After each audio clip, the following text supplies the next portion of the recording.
Така, драги приятели, това видео го правиме в момента, когато точно над Луната, сега ще ви покажа нещо, се вижда много странно. Скри се,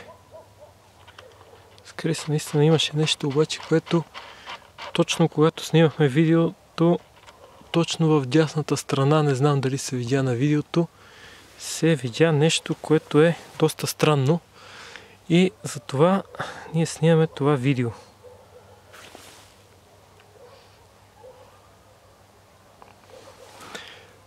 За съжаление, едва ли попадна в кадър, но точно до Луната нещо присветна.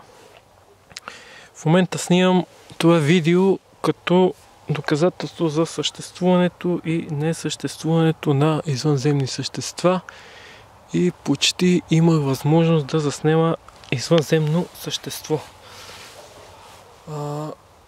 Вие виждате Луната, ще изчакаме още малко да проверим дали наистина ще видим извънземно.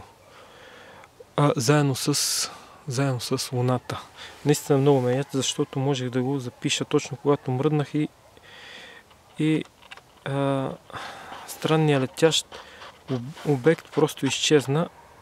В момента апарата се настройва, за това се вижда по този начин. Ето Луната в момента е на фокус. Показвам ви Луната, защото Луната е единственият светещ обект на небето, който в момента виждаме.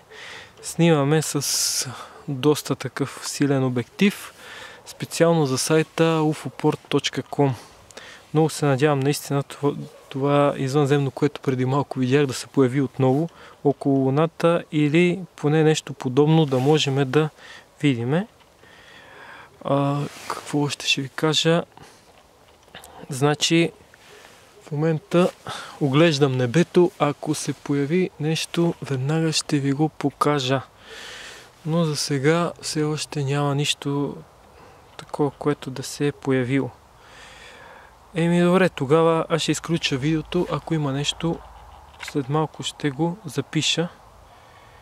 Подписвайте се на канала, до нови срещи. Аз всяка вечер тук съм на пост и ще ви показвам нощното небе и извънземните, които посещават неведнъж нашето нощно небе.